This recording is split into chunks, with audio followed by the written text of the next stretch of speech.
You have been poisoned by a modern lie. It is a sweet poison. It tastes like relief. It tastes like connection. It is the lie that vulnerability is strength. Society, your friends, and even your therapists tell you to open up, to be an open book, to wear your heart on your sleeve because authenticity attracts trust. They are wrong. In the cold, geometric reality of power dynamics, information is not connection. Information is ammunition. And you are handing the gun to the people who will one day pull the trigger. Niccolò Machiavelli, the man who mapped the darkest corners of the human psyche, knew this 500 years ago. He understood that the moment you reveal the architecture of your mind, your fears, your limits, your plans, you cease to be a player and you become a piece on the board. You become predictable, and in the game of power, predictability is death. You think you are bonding. They are gathering data. You think you are unburdening your soul. They are looking for the cracks in your armor. This is not paranoia. This is pattern recognition. Look at your own life. How many times has a secret you whispered in a moment of closeness been weaponized against you in a moment of conflict? How many times has your honesty been used to manipulate your guilt? Stop bleeding for people who don't have the capacity to heal you. Today, we are going to close the gates. We are going to explore the 7 specific pieces of information you must never, under any circumstances, share with anyone. Not your friends, not your colleagues, and often not even your partner. This is the art of strategic concealment. By the end of this video, you will understand why the most powerful people in the room are not the ones who say the most, but the ones who are impossible to read. We are going to turn you into a fortress. Before we isolate the 7 things, you must understand the mechanism of mystery. Why are we drawn to the ocean? Because we don't know what is at the bottom. Why do we fear the dark?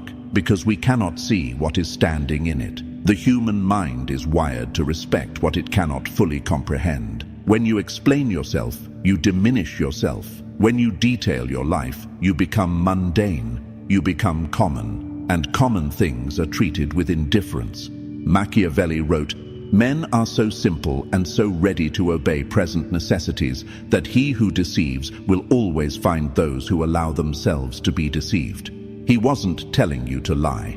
He was telling you to curate, to create a black box around your core self. Input goes in, output comes out.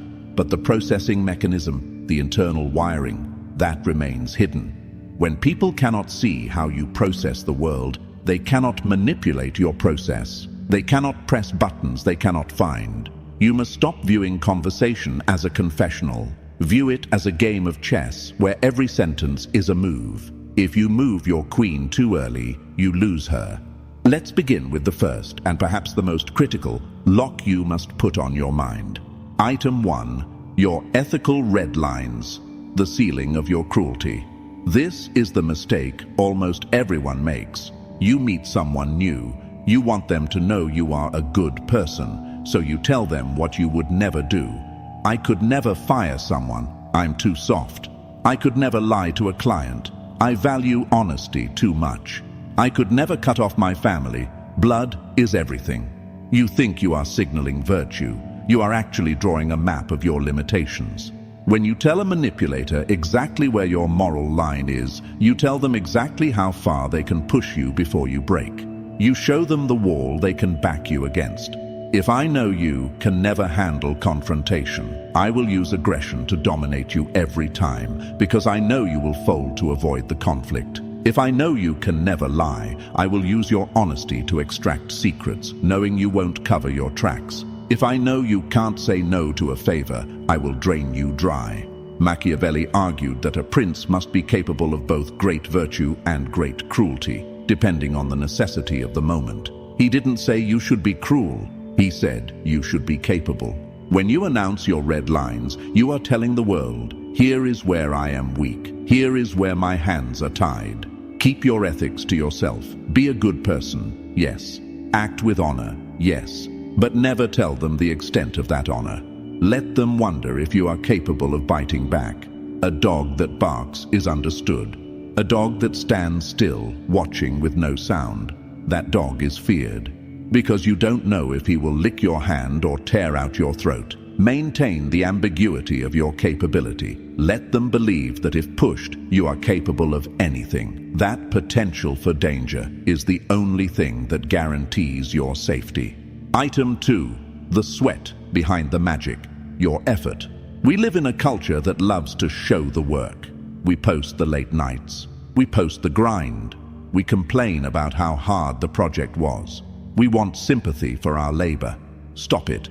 There is a concept from the Renaissance courtier Baldassare Castiglione called Sprezzatura.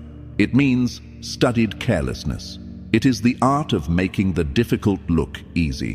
When you reveal how hard you are working, how much you are struggling, or how much effort it took to achieve a result, you devalue the result. You make it look heavy. You make it look like you barely pulled it off. If you tell your boss, "I stayed up all night finishing this report," you think you are showing dedication. What he hears is, "I am inefficient and I barely managed to get this done." If you tell a romantic partner, "I spent 3 hours getting ready for this date," you think you are being flattering. What they hear is, "I am desperate for your approval." Machiavelli and the great seducers of history knew that power must look natural. It must look like a gift from the gods, not a product of sweat. Never share the struggle. Never share the doubts you had at 3 a.m. Never share the near misses where everything almost fell apart. Present the finished product. Present the victory. And when they ask how you did it, smile and say, "It just came together." This creates an aura of competence that borders on the supernatural. People follow those who make winning look inevitable. If they see you bleeding and sweating for every inch, they subconsciously classify you as a laborer, not a leader. Hide the accumulation. Reveal only the asset. Item 3. Your Plan B. The exit strategy. This is a subtle trap. When we are anxious, we like to talk about our backup plans. If this business fails, I can always go back to teaching. If she breaks up with me, I have a place to stay at my mum's. You say this to comfort yourself. But when you share your Plan B with the world, you kill their belief in your Plan A. Sun Tzu, in The Art of War, spoke of the death ground. He said that if you want soldiers to fight with the fury of demons, you put them in a position where there is no escape. You burn the boats. You show them that retreat is impossible. When you tell people you have a safety net, they stop betting on you. Investors don't invest in a founder who talks about what job he will get if the startup crashes. Partners don't commit to someone who constantly talks about what they would do if they were single. Furthermore, if your enemies know your exit strategy, they can cut it off. If I know your Plan B is to move to a specific competitor, I can poison your reputation with them before I fire you. If I know your Plan B is to rely on a specific savings account, I can target your finances. Your escape route is your last line of defense. It must be invisible. To the world, you must appear fully committed. You must look like someone who has no choice but to win. This conviction is contagious. It makes people rally around you because they believe you are a force that cannot be stopped, only joined. Keep your parachute hidden under your jacket. If you have to pull the ripcord, do it. But don't walk around showing everyone the handle. Item 4. The exact extent of your intelligence. Information asymmetry. There is a massive difference between being smart and showing you are smart. The insecure man wants everyone to know he knows the answer. He corrects people. He interrupts. He offers facts. He displays his intelligence like a peacock displays feathers. This is foolish. When you show everyone exactly what you know, you give away your advantage. You show the limits of your data. The Machiavellian strategy is to play the fool, to appear slightly less intelligent, slightly less informed, slightly less observant than you actually are. Why? Because when people think you don't know something, they get careless. They speak freely around you. They lie to you, thinking you won't catch it. They reveal their schemes, thinking you are too slow to understand them. And while they are acting out their play, you are sitting in the audience taking notes. Never let them know you know. If you discover a betrayal, do not rush to confront them with the evidence. That is emotional. That is weak. Instead, keep the information. Act as if everything is normal. Let them continue to lie. Now you have the power. You can steer them. You can feed them false information. You can wait for the perfect moment to drop the guillotine. Information is a non-renewable resource. Once you say, "I know what you did," the value of that information hits zero. The element of surprise is gone. Hoard your knowledge. Let them explain things to you that you already understand. Ask questions you already know the answers to. Watch how they answer. Are they honest? Are they simplifying it? Are they manipulating? By concealing the extent of your intelligence, you become a human lie detector. You are operating with a full deck of cards, while they think you are only holding a pair of twos. Item 5. Your financial vulnerability or your abundance. Money is not just currency. It is a signaling mechanism for dominance. And in the world of negotiation, knowing someone's true financial position is the ultimate leverage. You must never share the exact state of your finances, whether you are drowning or whether you are swimming in gold. Both are dangerous. If you reveal you are struggling, you attract predators. People will lowball you. They will offer you terrible deals because they know you are desperate. They will lose respect for you. In our primal brain, financial struggle signals an inability to extract resources from the environment. It smells like failure.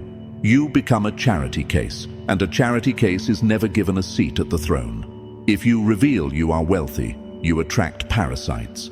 Suddenly, the smiling saboteurs appear. Friends who need loans, family members who have great investment opportunities, people who want you to pay for dinner. Worse, you breed envy. And as we have discussed in previous videos, envy is the most destructive emotion in the human arsenal. People will try to tear you down simply because your abundance makes them feel small. Machiavelli advises a strategic fog around your resources. Appear comfortable, not desperate, not flashy, just capable. If you are broke, dress well and speak with abundance. If you are rich, dress modestly and speak of budgets. Keep them guessing. If a client doesn't know if you need the deal, you have the upper hand. If they think you can walk away at any moment, they will chase you. Financial ambiguity allows you to negotiate from a position of psychological strength, regardless of the numbers in your bank account. Pause. Breathe. I can feel the resistance rising in some of you. The voice of your conditioning is whispering, "But this sounds so lonely. This sounds so paranoid. Can't I just trust people?" Listen to me. Trust is a luxury, and luxuries are expensive. You can only afford to trust when you have the power to handle the betrayal. We are not talking about becoming a hermit. We are not talking about never having a conversation. We are talking about compartmentalization. You can share your opinions. You can share your jokes. You can share your experiences. But you must never share the keys to your destruction.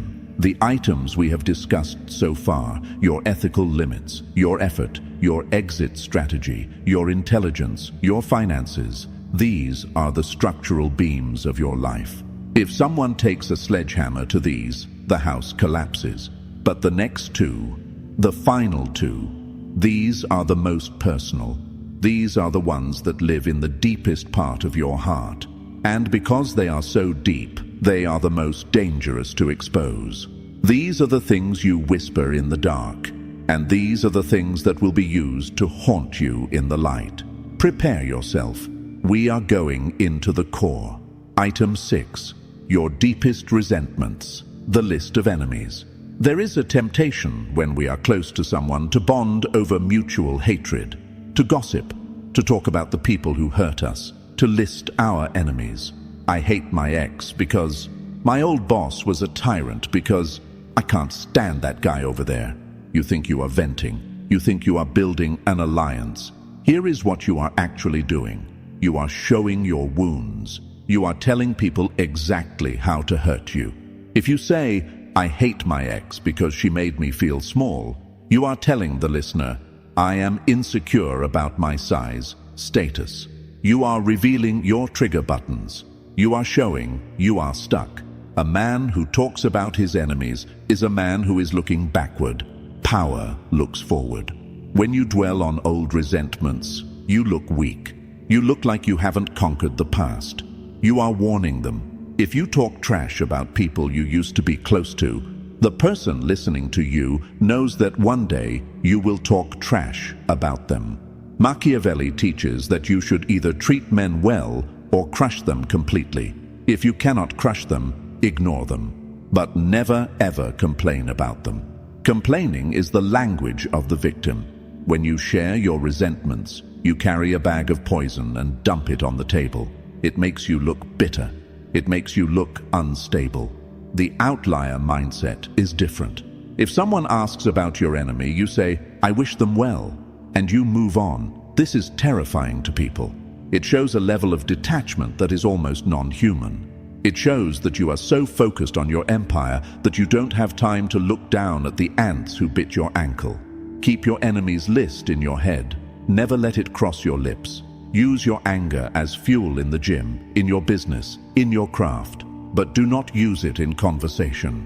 Silence regarding your enemies makes you appear invincible. It implies that they didn't damage you enough to even be worth a mention. Item 7. The grand design. Your next big move. This is the final law, and it is the one you will struggle with the most. We all have a grand design, the big dream, the startup idea, the book you want to write, the country you want to move to, the person you want to become. The dopamine hit of telling someone your goal is addictive. You tell them, "I'm going to launch a business next month." They say, "Wow, that's amazing." You feel good. You feel like you've already done it. And that is why you will fail. Psychologically, when you announce your plans, your brain releases the reward chemicals associated with achieving the plan. You get the satisfaction without the work. Your motivation tanks. But strategically, it is even worse. When you announce your next move, you allow the world to block it. "I'm going to apply for that promotion." Now your rival knows to apply too. Now your boss knows you are looking for more. "I'm going to invest in this crypto." Now your skeptical friend talks you out of it. "I'm going to change my life." Now your family reminds you of all the times you failed before. The grand design is fragile.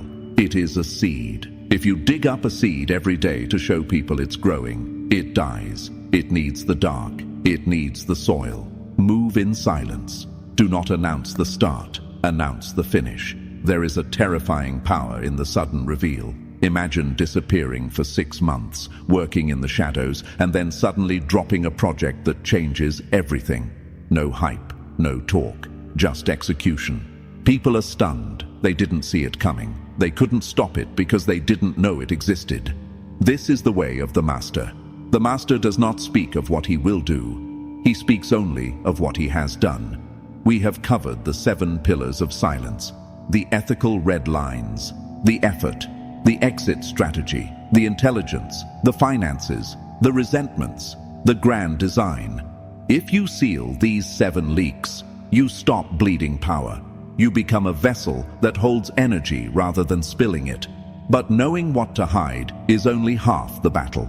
The real question, the dangerous question, is how do you navigate a world that demands you share?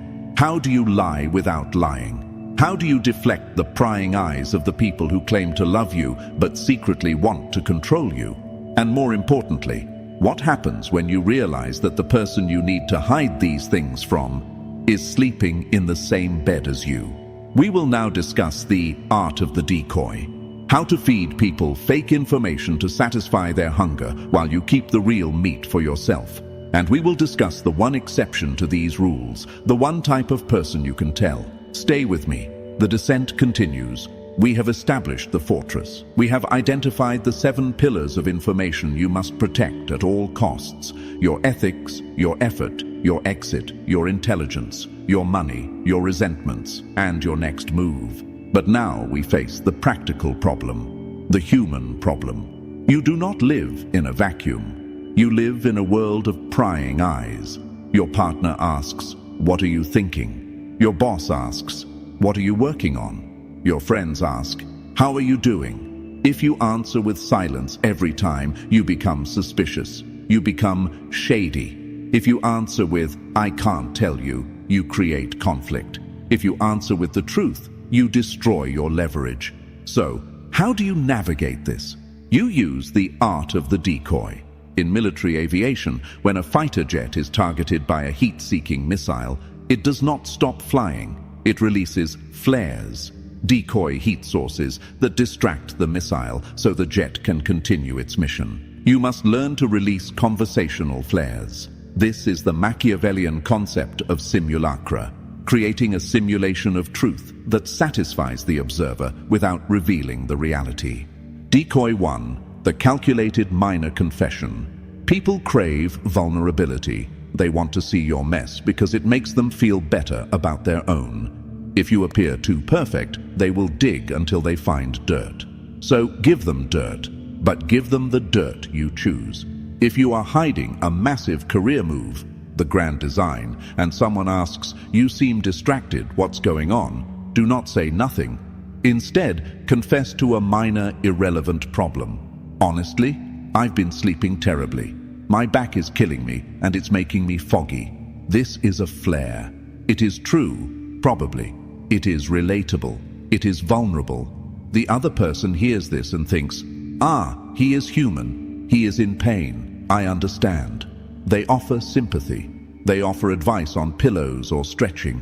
The tension dissolves. You have satisfied their curiosity without revealing the structural shift happening in your mind. You gave them a pebble so they wouldn't look at the mountain. Decoy 2. The boring truth. When asked about your finances or your resources, use the weapon of boredom. If you are asked, "How are your investments doing?" do not say, "I made 50% returns."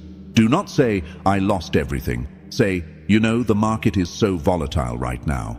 I'm just trying to keep up with inflation. It's a headache." This is the gray rock method. You make the topic so dull, so technical, so generic, that the other person's eyes glaze over. They change the subject for you. By wrapping your secrets in the packaging of the mundane, you become invisible. People stop asking because they assume the answer will bore them. And in that boredom, you find safety. This brings us to the most uncomfortable truth of all. The hardest place to keep these secrets is not in the boardroom, it is in the bedroom. We are taught that love equals total transparency, that a soulmate is someone who knows everything about us. This is a romantic fantasy that often leads to a tragic reality. Machiavelli warns that men are driven by two principal impulses, either by love or by fear. But he also notes that love is held by a chain of obligation which is broken whenever it serves a man's purpose. When you tell your partner everything, your deepest insecurities, your darkest past, your most fragile dreams, you are handing them a loaded gun. "But they love me," you say. "They would never use it." Perhaps not today. Perhaps not while the relationship is good. But what about when the relationship ends? What about during a heated argument when they want to win? You're just acting like this because your father abandoned you. You'll never start that business. You're too scared of failure. You told me yourself. The secrets you shared in a moment of love become the weapons used in a moment of hate. This is not about lying to your partner. It is about protecting the relationship from your own chaos. Does your partner really need to know every doubt you have about your career? No. That creates anxiety in the home. Does your partner really need to know every person you find attractive? No. That creates jealousy. A strong leader filters the chaos. You absorb the uncertainty of the world, and you transmit stability to your home. You do not treat your partner as a therapist. You treat them as a partner. There is a dignity in the private self. Even in marriage, there should be a corner of your mind that is yours and yours alone. A garden that no one else walks in. This mystery keeps the desire alive. It keeps the respect alive. If you become a completely open book, you become a piece of furniture. Familiar, predictable, ignored. But, you ask, can I truly tell no one? Will I not go insane carrying this burden alone? You are right. The human mind requires an outlet. If you bottle up every plan, every fear, and every strategy, the pressure can crack the vessel. Machiavelli had advisors. Kings had consorts. The CEO has a board. You are allowed one exception. But this exception must be chosen with the rigor of a sniper selecting a target. This person is not your best friend. Friendship is often built on proximity and shared history, not shared competence. This person is not your lover. Romance clouds judgment. This person is your strategic mirror. This is a mentor, a paid consultant, a therapist, or a peer who is on the exact same path but in a different arena, meaning you are not competing for the same resources. The criteria for the exception are strict: mutually assured destruction or indifference. They must have no incentive to hurt you. Either they are paid to keep secrets, lawyer, therapist, or they are so far removed from your social circle that destroying you gains them nothing. High competence. They must be smarter than you, or at least as smart. Venting to a fool is suicide. Venting to a genius is strategy. Low emotion. They must not care about your feelings. They must care about your results. If you do not have this person, do not force it. Do not cast the role just to fill it. It is better to talk to a journal, or to talk to God, or to talk to the void, than to talk to the wrong person. Writing is the ultimate confidant. A journal does not gossip. A journal does not judge. A journal does not envy. Write your plans down. Burn the paper if you must, but get it out of your system without putting it into the system of another human being. What happens when you actually do this? What happens when you stop seeking validation? What happens when you stop explaining yourself? What happens when you seal the 7 leaks? A psychological phenomenon occurs. It is called the accumulation of presence. Think of a steam engine. If you open all the valves, the steam escapes. It makes a loud hissing noise. It looks dramatic, but the engine does not move. If you close the valves, the steam is trapped. The pressure builds. It gets hot. It gets dangerous. And then the wheels turn. Silence creates pressure. When you don't tell people your plans, the energy of that plan stays inside you. It vibrates. It drives you to work. You become possessed by the goal because you haven't released the tension by talking about it. People will start to look at you differently. They won't be able to put their finger on it. He's changed. She's so quiet lately. He seems intense.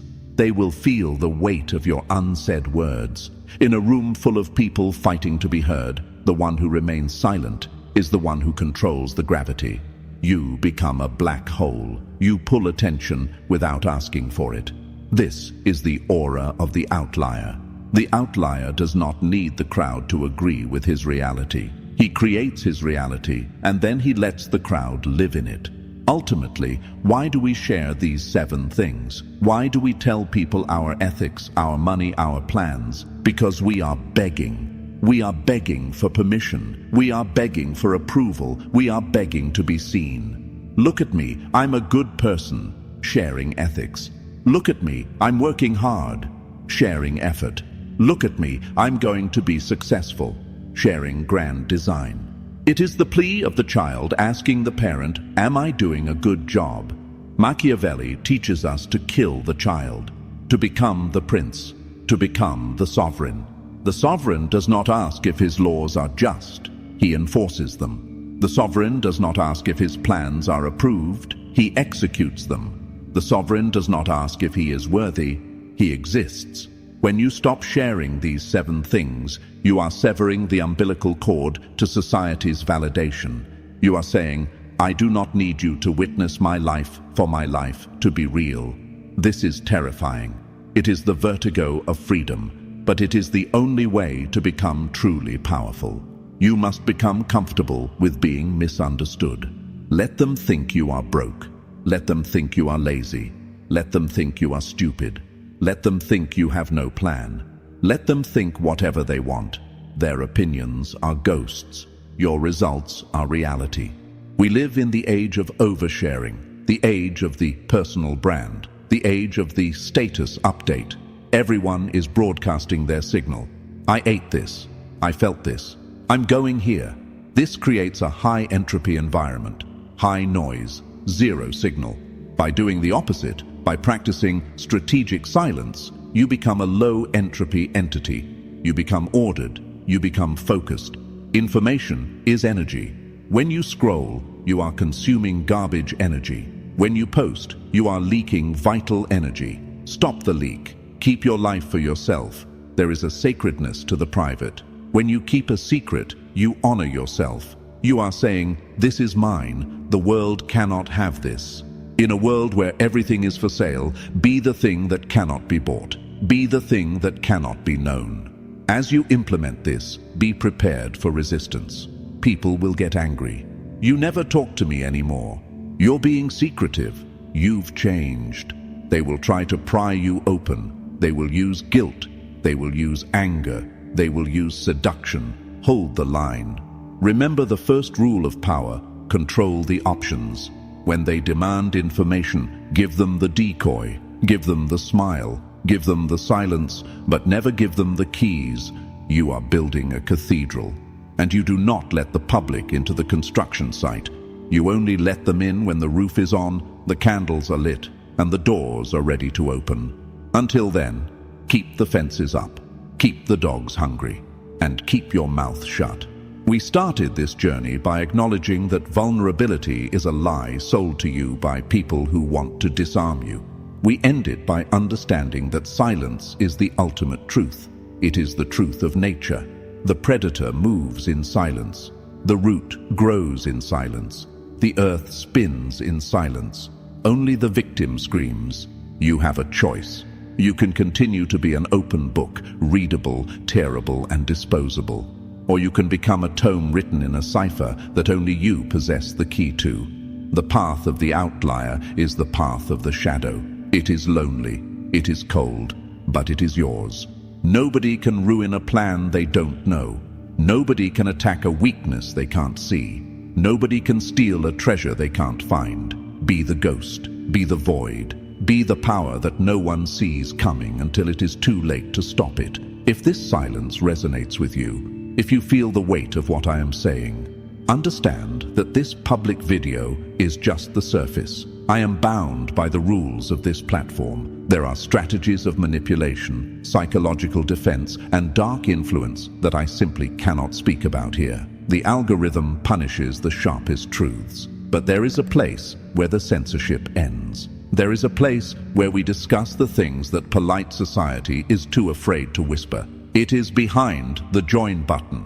It is called the architect level. If you are just a tourist, keep scrolling. This isn't for you. But if you are ready to stop playing the victim and start designing the game, if you want the uncensored, raw breakdowns of human nature that they don't teach in school, click the join button. We are building a small circle of operators who understand the value of silence. You can stay in the light with the sheep, or you can step into the shadow with the wolves. The choice is yours. But remember, once you see the truth, you can never go back to the lie. I'll see you on the inside.